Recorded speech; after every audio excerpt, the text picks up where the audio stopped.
Are you interested in learning more about real estate investment and short-term rental?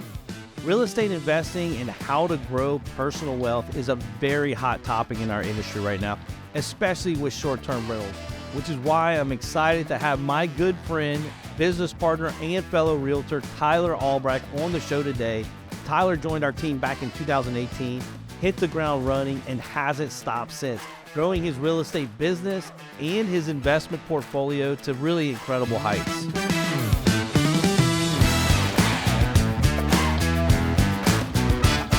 All right, so Tyler, man, thank you so much for being here today. It's so good to see you. I know you're really busy, and I'm glad you took some time out for us. Yeah, happy to be here. Thanks for having me. So really today, before, we want to get into, what kind of investments, real estate investments are you looking for? How do you determine which ones to buy? And, what to look for if you're a new investor in real estate. But before we get to that, let's talk about, how did you get here? Why Lafayette? Because you're not a native of Lafayette, but, why Lafayette and how'd you get here?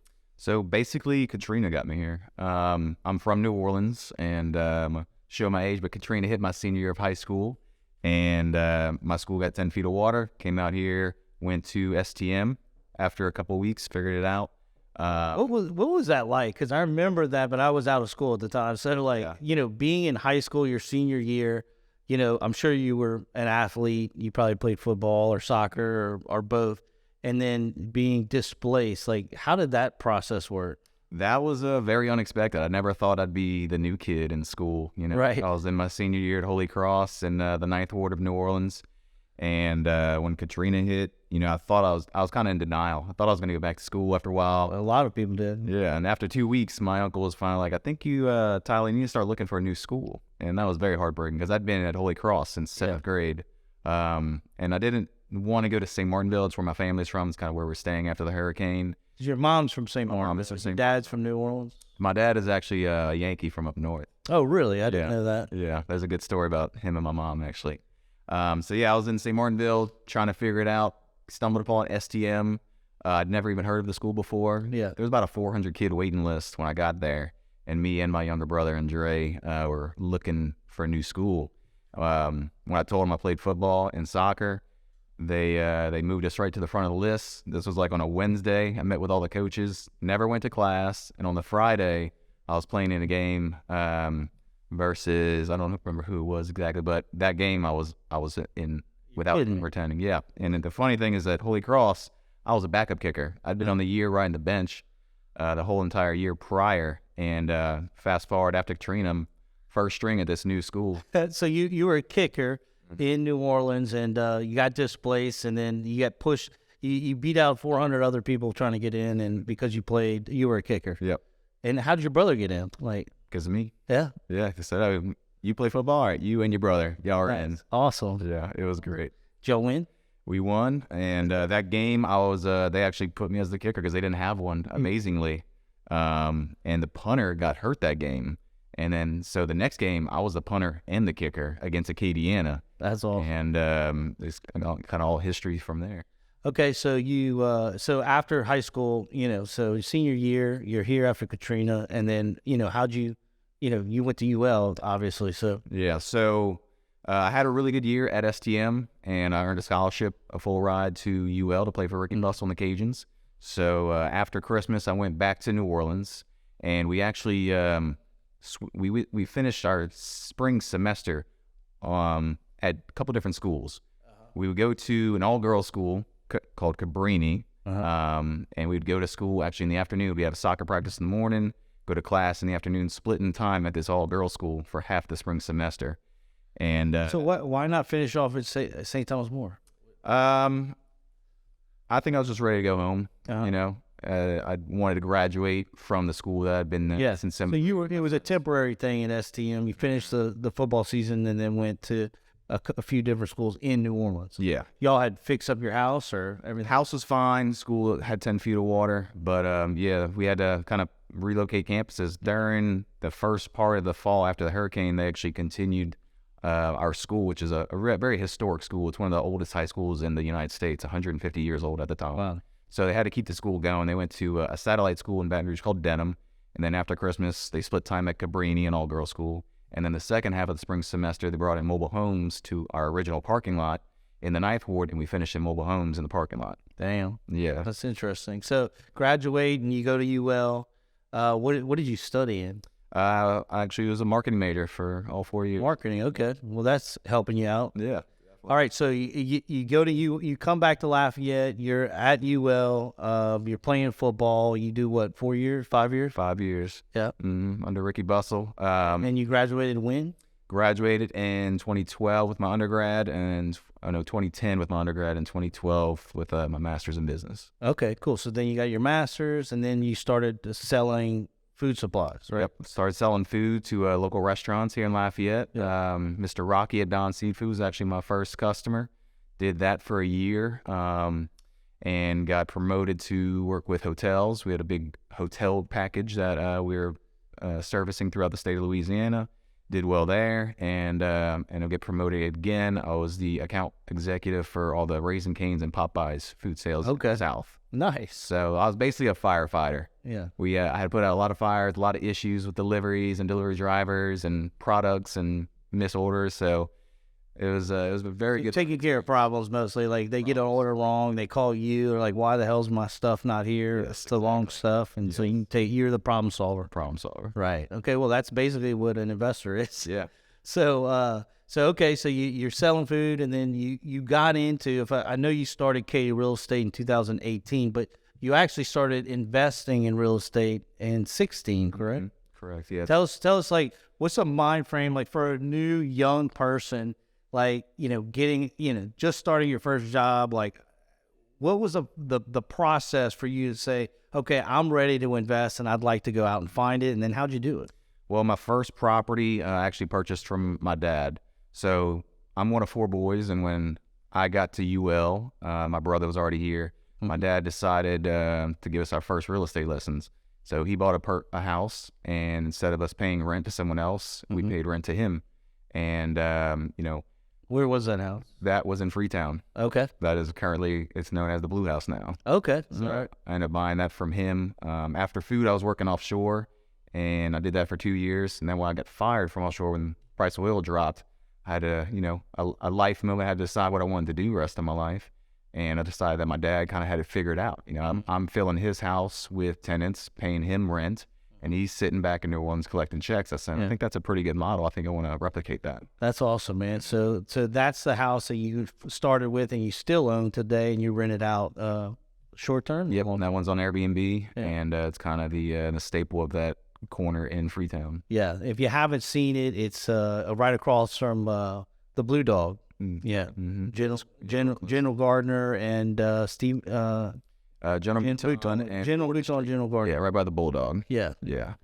Well, okay, so that's how you got into it. But what's really neat, you got your real estate license. You're like, man, I'm going to try to get into real estate and sell real estate as well while you're learning how to invest. I remember our first conversations. You were, already set. You knew you were going to be a property owner and an investor, but you're funding that through selling real estate. Correct. Yeah. And so from that day, that was in 2018.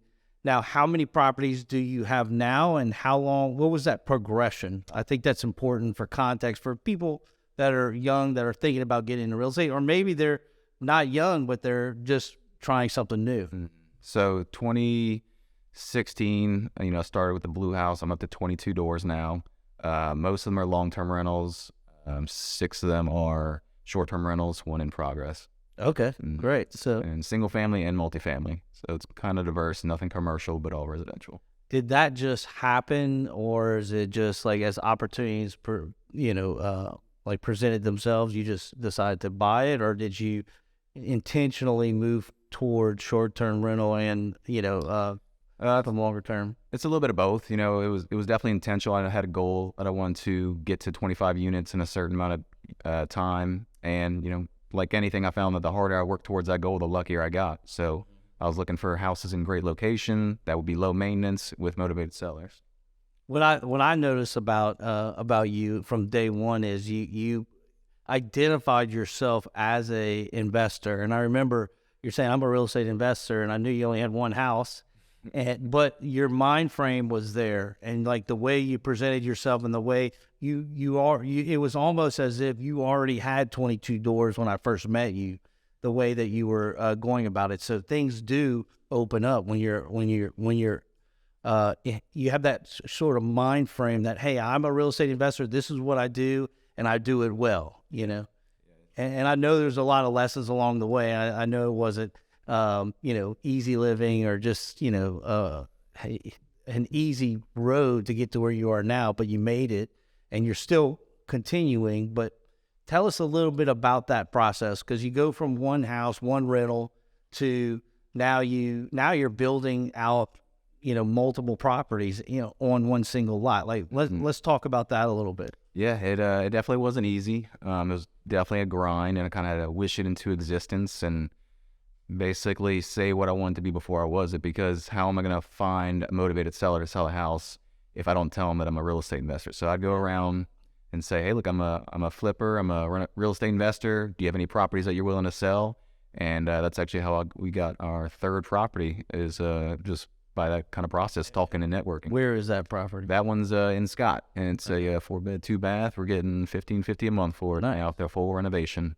So really, your strategy was, besides being a realtor and being able to see what's on the market, you really just going out and asking and putting it out in the universe and talking about to people. And making sacrifices too. I've lived what some would consider a less conventional lifestyle to get to the point I'm at. There's a term called house hacking, where you buy a house and you rent out the rooms. Mm-hmm. And so those roommates are paying for your basically all your expenses, and you can live for free. So house hacking is what you call when you buy a house and then you get roommates. Correct. And then they pay for your house.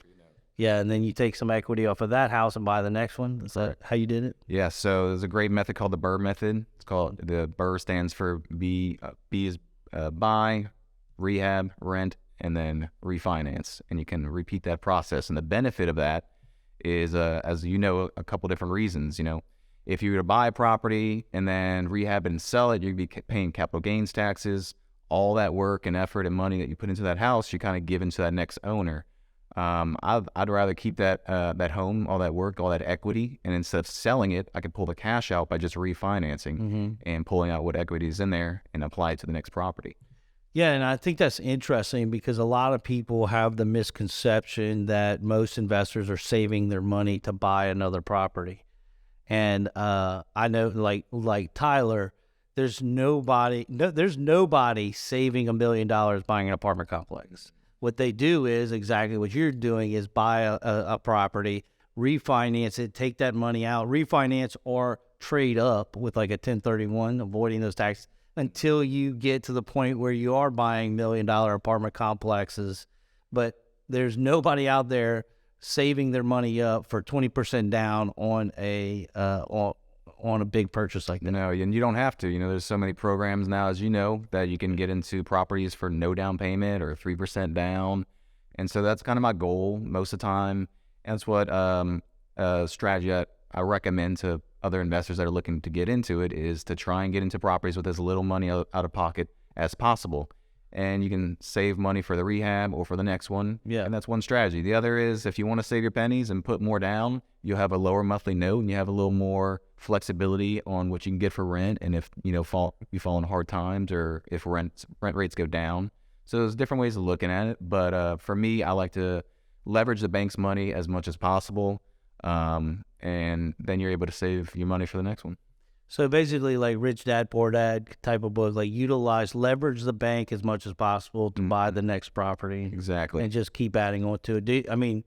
Are you selling any of the properties that you're buying? No. Or you're keeping them? I'm a buyer, yeah. My dad told me a long time ago, referring to cars, he said, the only thing I regret is selling all those old cars I had. I wish I would have kept them. Yeah. And the same thing, I talked to a lot of real estate investors. I like to talk to older real estate investors that talk about, at one time they had a huge portfolio and they sold it all, and they really wish they wouldn't have, because, if you look at appreciation, you look at any house, especially, I like to look at the same streets a lot. You can see what all these homes have sold for since their inception, and the price always goes up. So you don't want to count on appreciation, but it's kind of always there. In the long term, you're going to win.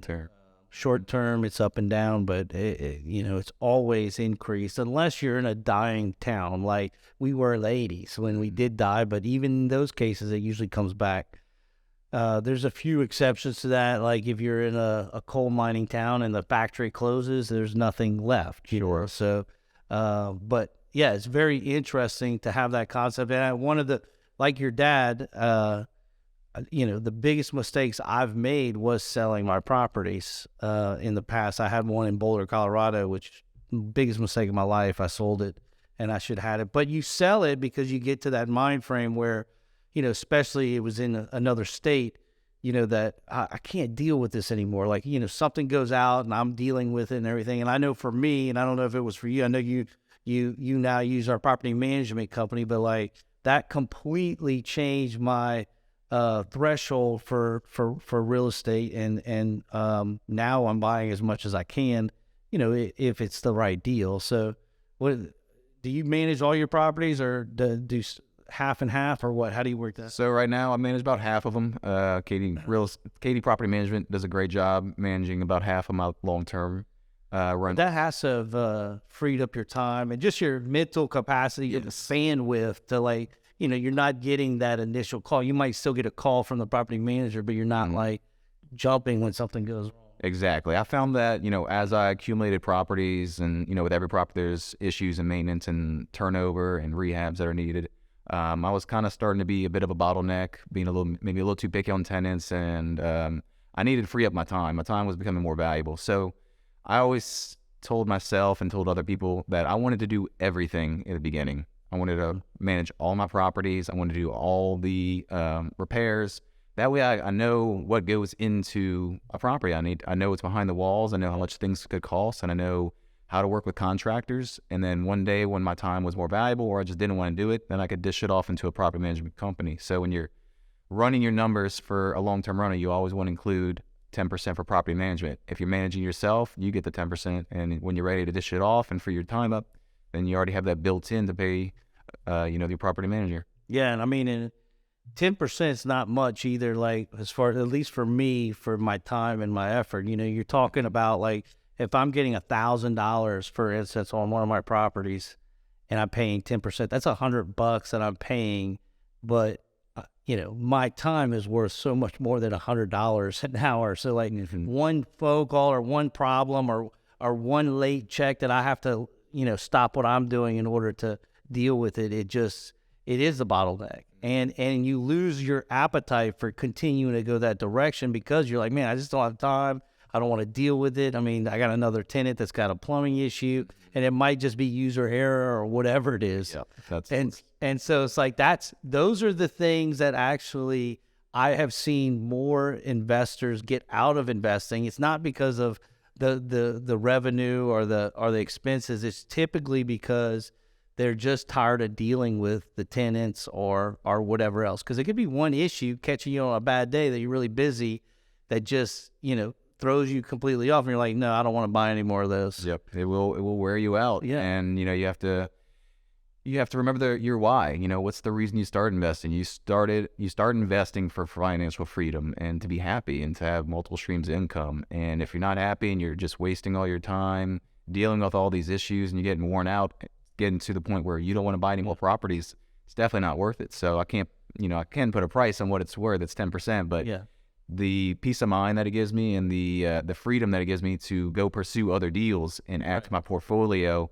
by dishing off this other work is it's amazing. Yeah, and so whether you're with Keaty Real Estate or any other property management company, just making sure that you're baking that into your numbers so one day it's all good. Now, speaking about numbers, I know you have a spreadsheet that you use to analyze different transactions. How do you go about it? What are you looking for let's just start with a long-term rental. Like, what are you looking for with what looks like a good deal to you? And then how do you structure the financing and how do you attack that? So I try to, I use a method that my dad told me: KISS, keep it simple, stupid. I try to keep it very simple. You know, I used to get very Say that deep. again. KISS, KISS, keep it simple, stupid. Keep it simple, stupid. Yeah, I need to listen to that more often. So you can get very deep into the weeds and, you know, look at, you know, all the different numbers that go to it. But basically what I'm looking for is to meet the 1% rule. If I'm buying a property for $150,000, I want to be able to get as close to $1,500 in rent. Yeah, 1% of the sales price. Correct. Assuming, you know,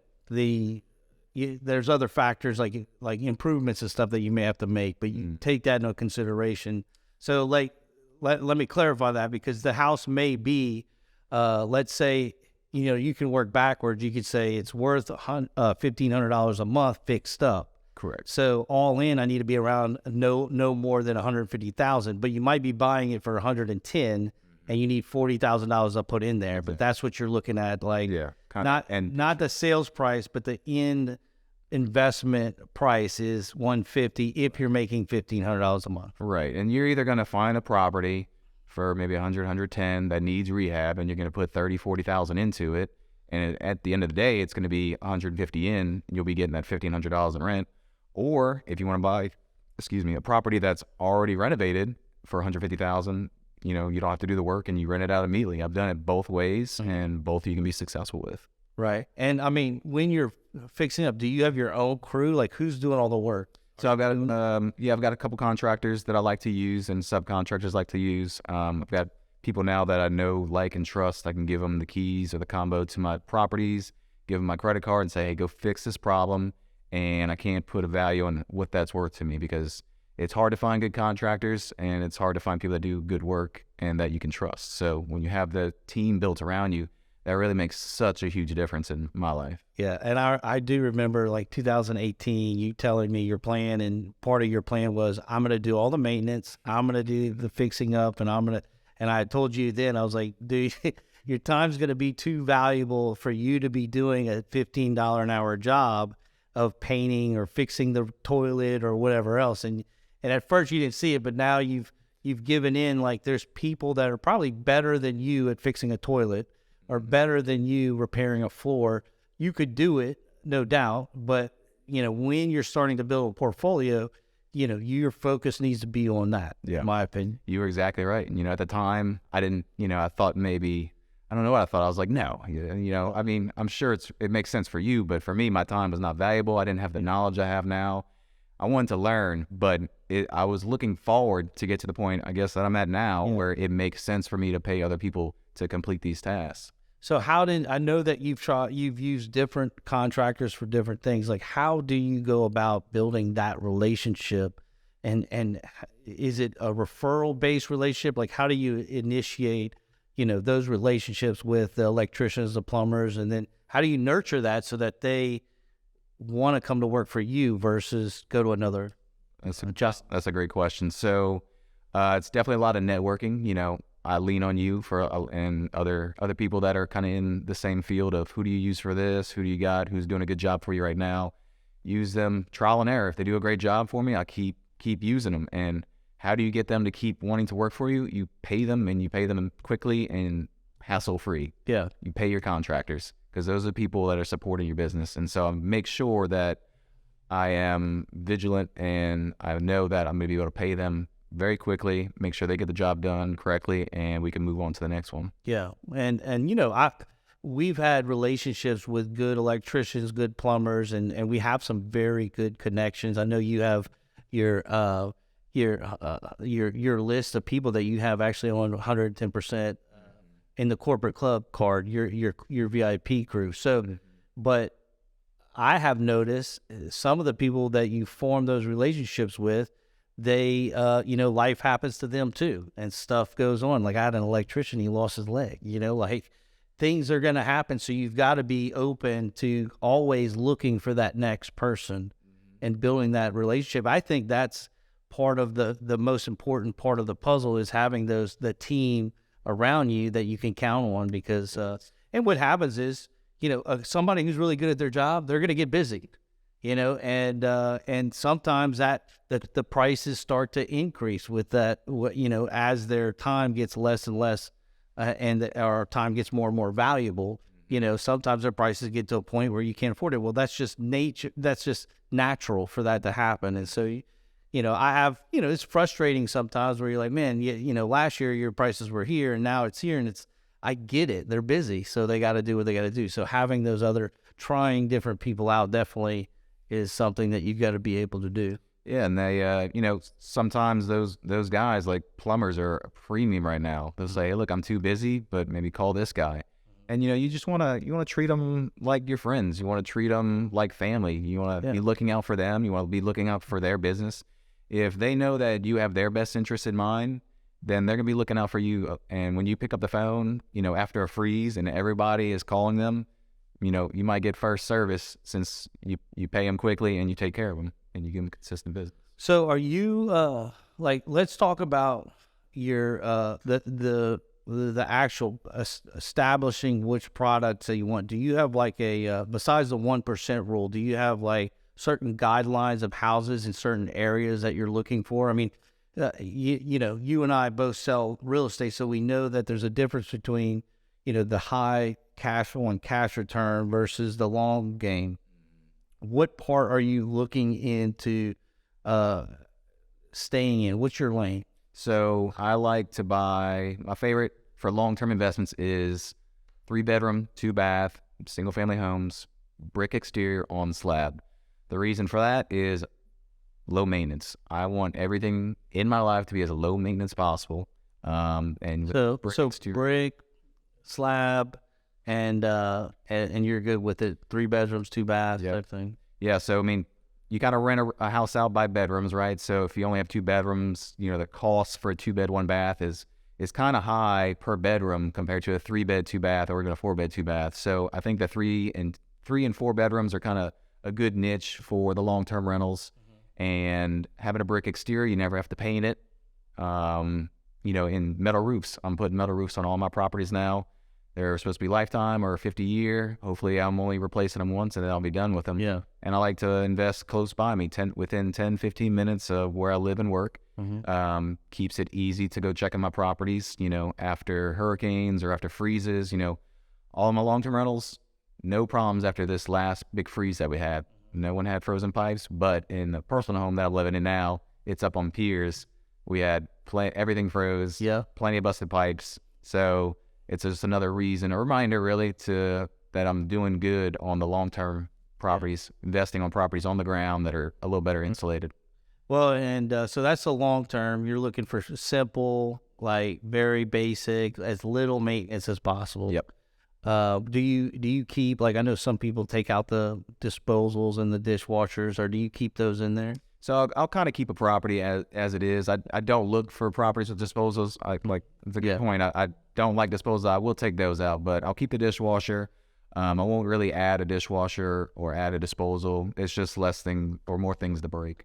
So 1% rule is what you're looking for as far as rent long term.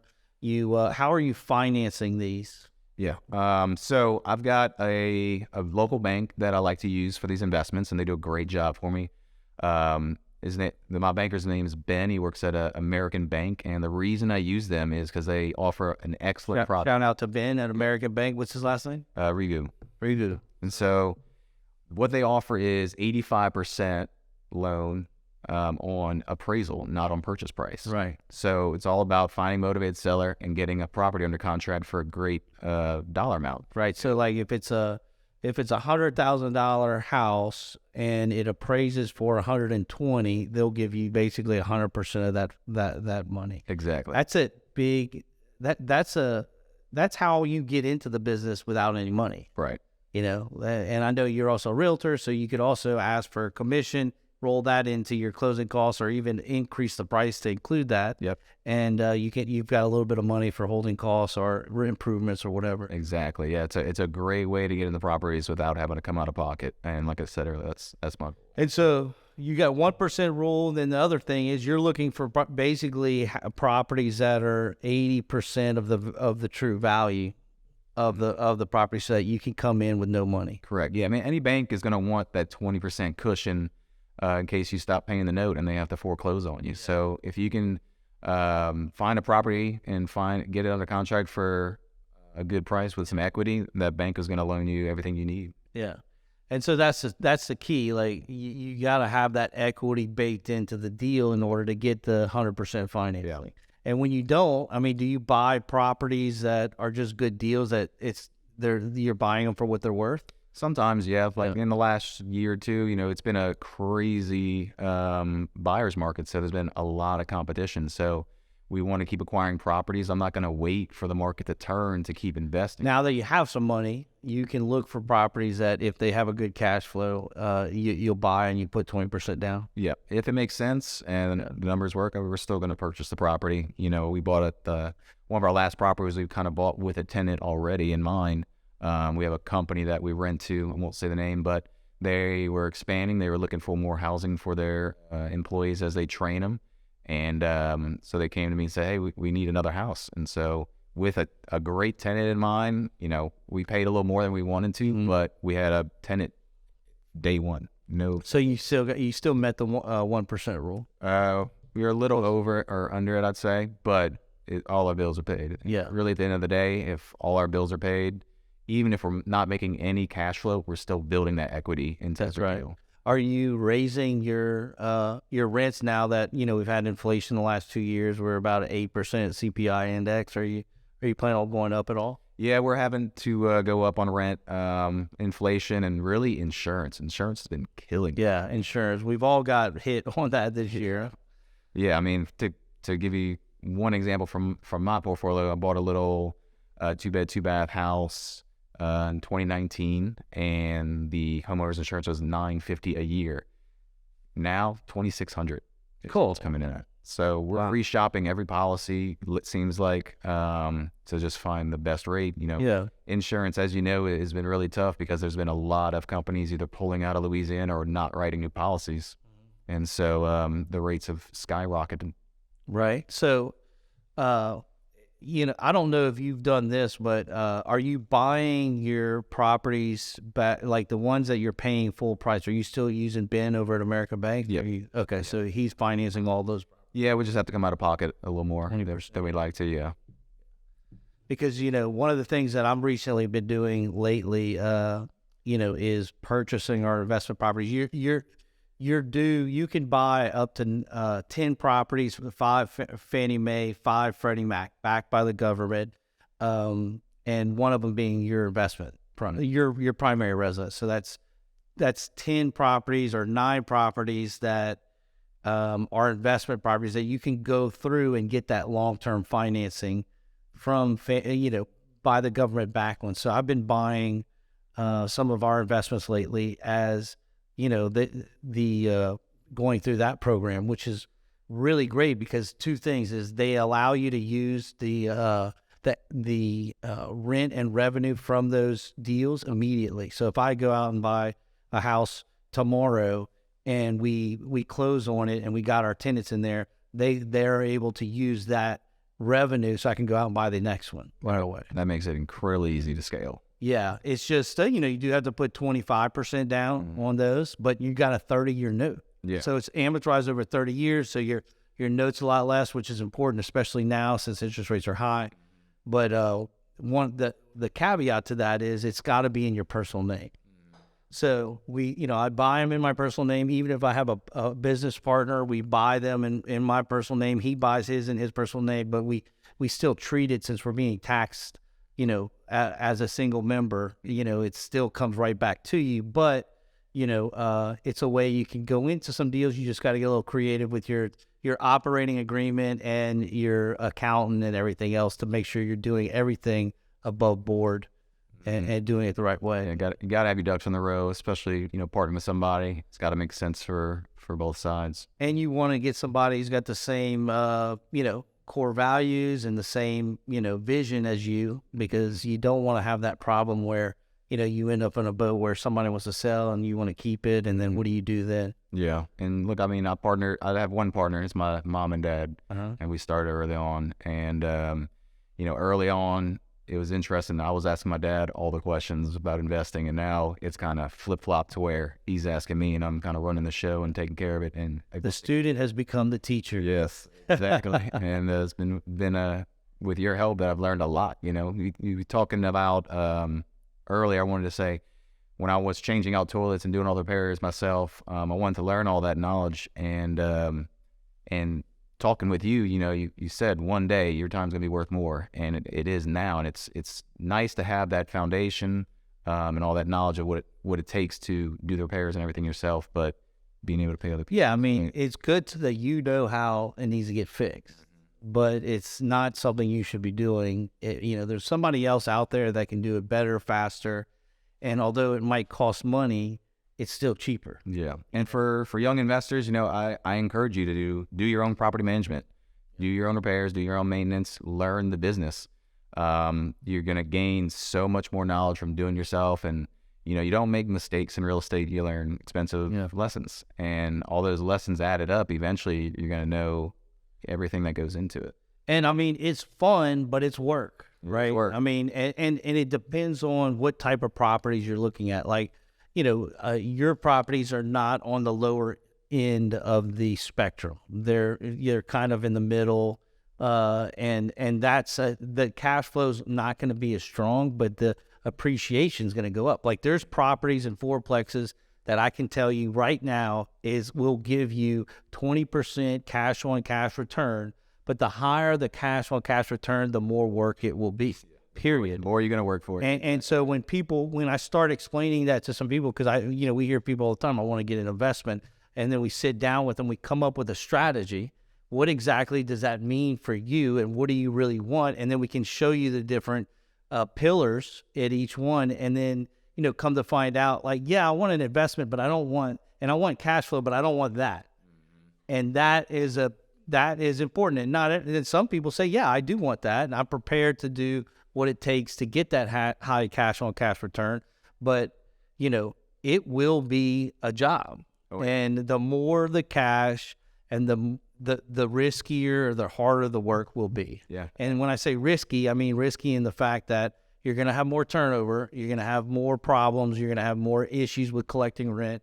But the ones that are at the high level, like let's say where they're not at the 1% rule, maybe it's breaking even, but the long game, that's going to be worth way more money, and your return on investment is going to be a lot higher than if you were to keep the same thing for 10 years. Like the ones like the high cash on cash returns, I can tell you those. I could go out and buy 4 of those fourplexes today. There's always somebody that wants to sell them, and they're the same price they were in 2005.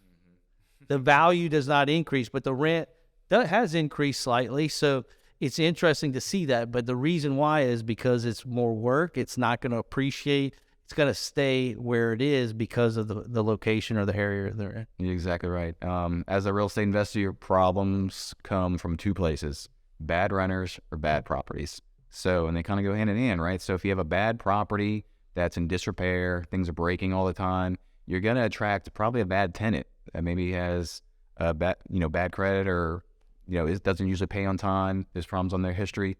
So as a real estate investor, you'll get calls about the property falling apart, and you'll get, calls from the renter for silly reasons. And if you have a nice property, you're going to attract a nice renter, and that property is not going to break all the time. So you limit those calls. And if you have a good renter, you set them up on auto pay, and you don't get calls from them unless something breaks, which is, rare if the property's in good condition. Yeah. So you're looking for a property that you can bring up to great condition, put a good tenant in there, and keep them happy, and make sure their stuff is right. Are you checking in on those tenants periodically, or you have some kind of schedule where you're like, I got to go check my property to check in on it? Or I probably don't as much as I should, but I've got some good long-term tenants that I trust, and when I start any agreement with a new renter, I'm very professional with them. I let them know, look, this is a business for me. The reason you want to rent this property is because it's in good repair, right? And this is a business for me, so I expect you to upkeep this property in the same condition that I'm giving it to you. Anything that I have to do to this property to get it back to this condition when you leave, I'm going to have to take out of the deposit. I don't want to do that. I want you to get your full deposit back, and I want a property that's ready to rent right when you leave. So having that good property, it actually saves you money, because, you're You're saving money not having to deal with these issues, and you're saving money in the long run, because any property on these issues, things that go bad, you're going to have to pay for them eventually, right? So if you have a property and you don't take care of it, it's going to degrade in value. And if you want to sell it, it's not going to sell for as much. If you want to sell for a higher price, you got to fix all those things eventually, or just sell it for a reduced price. So you're going to pay for it one way or the other. You might as well keep it up and keep it in good condition, because those small problems will turn into bigger problems. And if you keep it in good condition, you get those good tenants that really don't bother you, and you don't have to bother them. Yeah. I love it. So I do want to, I want to be mindful of your time. I do want to hit some other points I want to talk about. So we talked about long-term rentals. Now let's talk about short-term rentals. I know you're in that realm as I am. And what's the difference? Like what's the difference between a long-term and a short-term rental? And how are you, what's that occupancy that you're looking for in that case? I'm pretty hungry right now. It's getting close to lunch, so I'm going on with a food analogy. I would say that long-term rentals are kind of like a crock pot. You set it up, you put all the ingredients in, you throw it, and you kind of let it sit. Yeah. Usually good for about a year, if as long as the lease. With a short-term rental, it's kind of more like making a roux. You got to be hands-on. You got to be stirring the pot, keep it staying engaged. It takes a little more time and effort, but I think it's definitely worth it. You got to really keep the properties up in good condition. You have to have good people that are working for you to clean the properties. The turnover is the most part. The maids are the key. Yeah. If you've got to get the same maid, in my opinion, that they need to be, this got to be the same person going in there and cleaning it, because if you got different people going in cleaning it every time, nobody knows where everything goes. And you'll go there, and like we've actually labeled everything at ours, like the pots go here, because you'll go there after like 2 months of renting it, and everything is just everywhere. You don't know where anything is, and like some of the things that are broken that one maid didn't know was there before, or missing, or whatever else. So I think the key to property, to managing short-term rentals on your own, is the best maid that you can find, and pay that maid well for that job, because that is your property manager. Yeah. That's your eyes. That's how your boots on the ground. That's who's seeing the property right after the guest leaves. Yeah. They're sometimes the last one to see it before the guest arrives. That's right. So the maid goes in to clean it. Then you have somebody come in, and they come back and clean it, and they put it back together. So it's important that all those pieces are getting put back together exactly how they are. You got the sheets, and there's a lot of variables in that part that you need to manage to make sure the house is prepared for the next one. But saying that, we just talked about long-term rentals. You got to trust your tenants because you're not going in there once a week to look at it. And I have seen long-term tenants destroy a house in 6 months. Destroy it. And we may not only, I only go look at my properties. I send somebody to go look at them like once a quarter. And I think that's much higher frequency than most investors do, but it's because I've seen them destroy it. Whereas short-term tenants, when they move, they're only there a week at the most, typically, maybe a weekend most of the time, or a week. And then you're going in and you're getting it to the absolute best shape every week. So actually what I've seen is my houses are in way better shape that are short-term rentals than they are on long-term rentals. Definitely, I agree.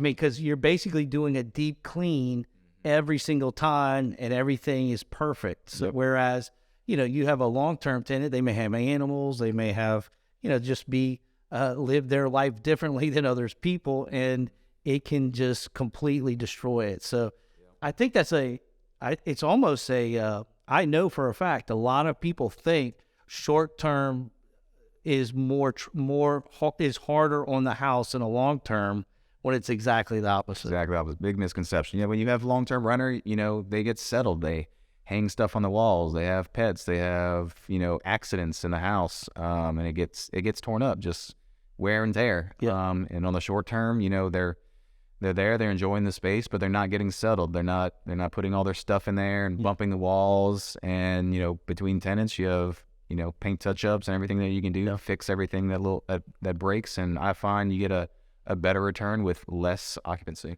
Well, it's really great to see, because like I was talking to one of my good friends who's also in the short-term rental business in Lafayette, and He's got some properties over in the Sterling area on the other side of Evangeline. But, when you look at the value, taking for instance, a long-term rental and converting it to a short-term in the right areas, if there's demand, there's a significant value increase in the price. Like in some cases, it's double. Like, it increases the value in the neighborhoods tremendously. Like, and most people don't realize that. Like, you could have like, let's just take, for instance, in the Saint Streets, you can have a house. It's a 3-bedroom, 2-bath in the Saint Streets or downtown or Freetown that you're short-term renting if there's demand, and it could literally double the value of the house based on the income, which in turn increases the value of the real estate in the whole neighborhood. Yeah. And it's pretty interesting because there is a huge misconception on short-term rentals that, by having short-term rentals, it somehow is decreasing the value when it's actually doing the opposite. I agree. And look, I mean, if you have a long-term renter in a property, you're stuck with that renter, good or bad, for a year. When it's short-term, that's right. They're in and they're out. And you're having to maintain that property a lot more hands-on. Oh, it's your yard has to be in much better shape. You can't rent a short-term rental if you're not taking care of the property. And so, in my mind, the more short-term rental houses in an area, the higher the value of your investment. Even if it's your residential house, you're going to end up selling your property more.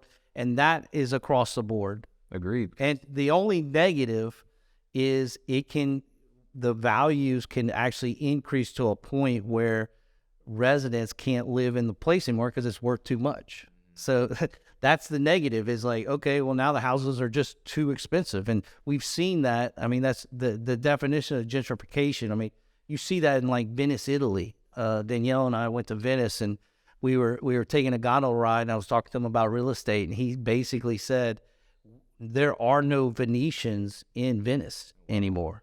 And I was like, well, why is that? I mean, you guys work here. He's like, yeah, we all come from somewhere else to come here because the 800 square foot apartment that they've lived in for 2 centuries is now worth so much on a short-term rental basis, they can't afford to live there. They live somewhere else in a mansion outside of Venice, and then that property that they've owned for 200 years is now bringing in $50,000 a month because it's renting out for $4,000 a day. Mm-hmm. And so that's the gentrification part, but it certainly doesn't decrease the value in areas, and I've never seen it decrease the value. It's always the opposite because of the cash flow. Yeah, and you gotta look at who you're competing against, right? You're competing against other Airbnbs, you're competing against hotels and franchise hotels, which have this down pat. They have their systems they've been doing for decades. They know how to maintain properties and bring people in and market it correctly. So,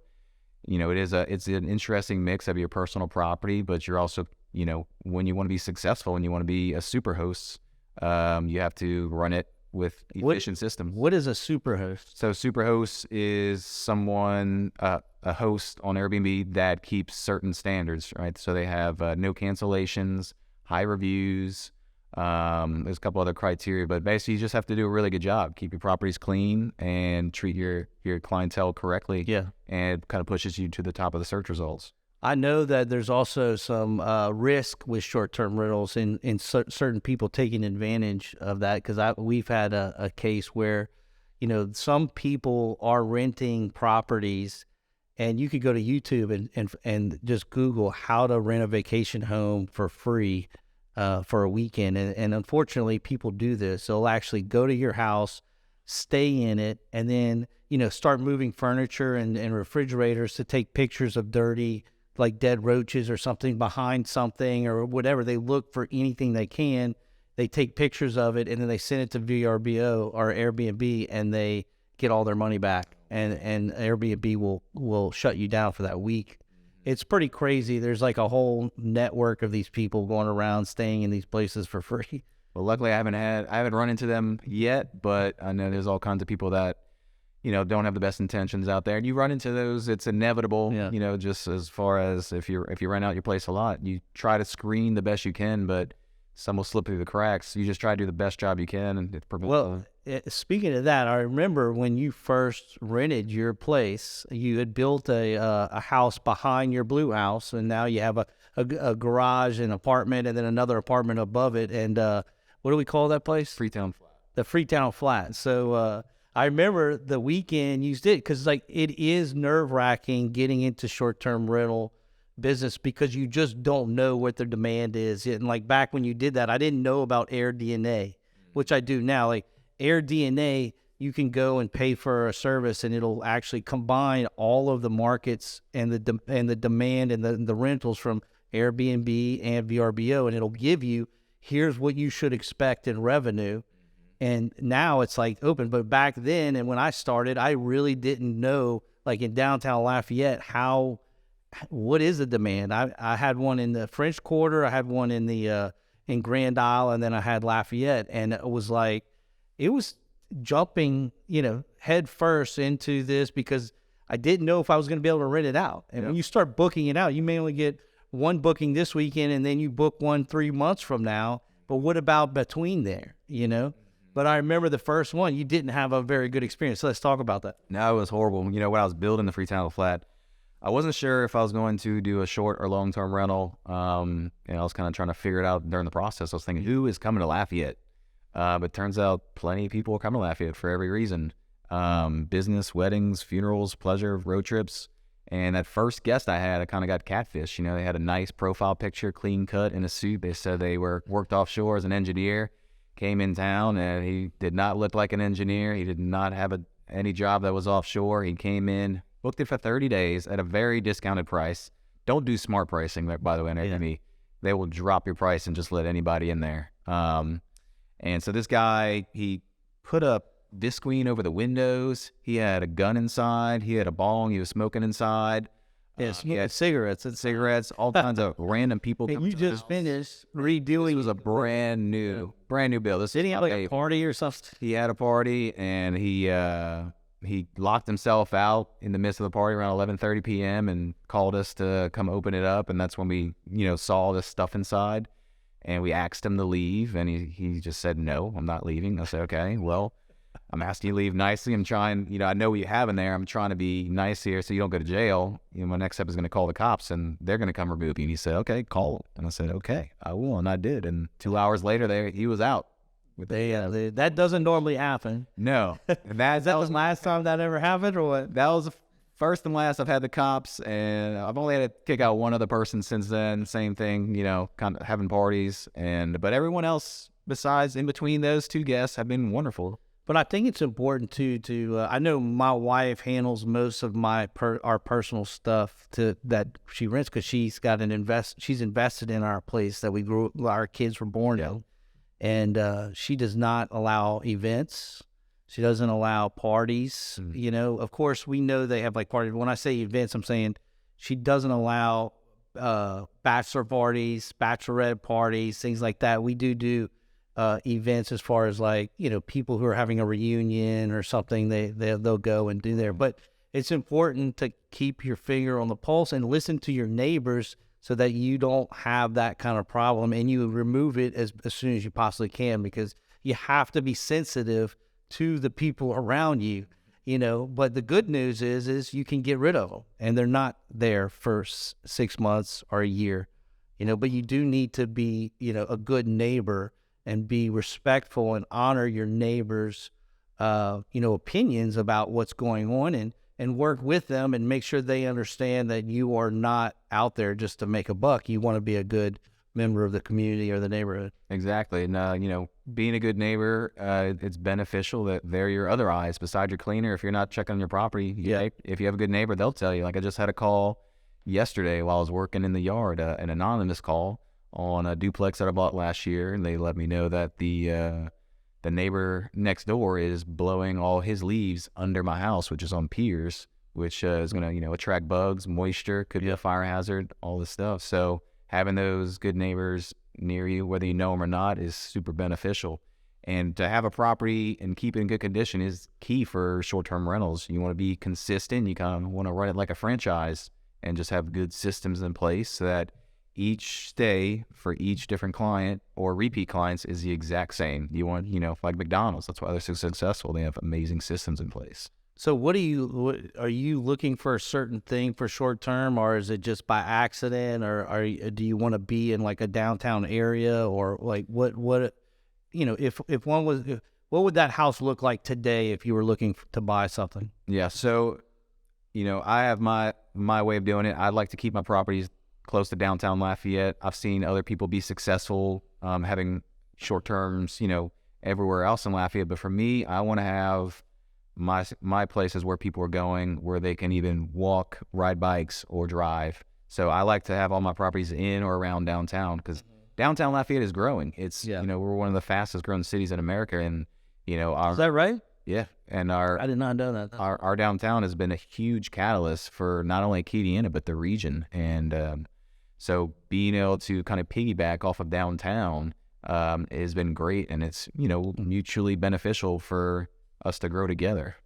Yeah, and like going back to the people that you're servicing, most of the people like at our place, almost all of them are people from this area that maybe have moved away and are coming back for either a death, a wedding. I call them the three Ds.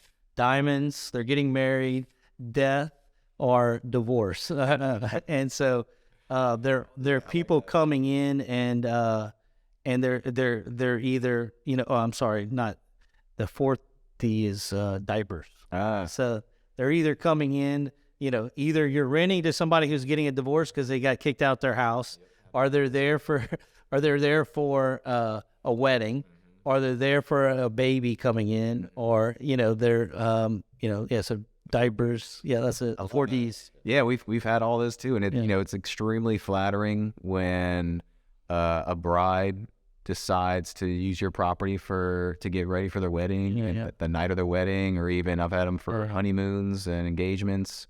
So it's amazing that in the human element play a small part in those major life events. So I tried to be personal, do a little extra that maybe other short-term owners won't do. So when I have people coming in for that, I'll surprise them by putting champagne out, putting some flower petals if they're coming back from a wedding, just a little something extra to make. You're doing a lot more than I am. Yeah, well, it's a lot of work, but it's nice. So what is your occupancy like? What are you getting right now? Like, are you running at like 50% occupancy, or? And I would kill for 50% occupancy right now. Yeah. It's been slow through the winter. I'm at 20 to 30% occupancy, and during COVID, we were up to 70, 80, sometimes 90%. On the weather. That's interesting, huh? Yeah, I think during COVID, people were trying to avoid the major hotels with a lot of rooms and a lot of people. I see. And they were also a little stir crazy, so they were traveling a lot, and the market wasn't as saturated then either. I think everybody and their mama has a Airbnb now, so it's a little bit saturated. But it's a very seasonal. People kind of travel with the good weather. Right. So as we roll into spring, we're seeing it. So you can always just turn that into a long term if you want. But yeah, and that's kind of the safety net, right? Yeah. Well, the biggest difference between a short term and a long term rental is the decor and the furniture you put in there. So if I decide, I can always go back to a long term rental or even a medium term rental. You got a lot of options. Yeah, I mean, I've noticed that like we've got lots of the bigger the house, it seems the more rented it will be, and I think that's just because there's people are more willing to stay at place, like they can pay more because they're splitting it up between 8 people. Mm-hmm. If you've got 4 bedrooms, right? Mm-hmm. So anyway, I've just noticed that, and I know in New Orleans we're doing a project right now, the California building, which Tommy, can we put that in the post? Like we'll put the California building in here. It is a short-term rental investment. You can buy an individual condo, and it's all set up. You don't have to do any management. It's all managed by host Steve. So we're getting close to the end of our time, but the point is that you can buy some investments that are already being managed by other people, and again, it's going to be less cash on cash, but it's a long-term play. You're waiting on that appreciation to happen. But those in New Orleans, Airbnb, we had the best month we've seen in the last 2 years. I think it was November was the last time I got the numbers. Yeah, what I love about real estate, there's no one way to do it. Yeah. A lot of different models and styles can be successful. No doubt. You just have to be engaged and care. All right, man. So we're running out of time. Give us let's run back through it. So KISS, keep it simple, stupid. Then the 1% rule, right? So that's what you're looking for long term for sure. Short term, you're looking to be in the downtown area.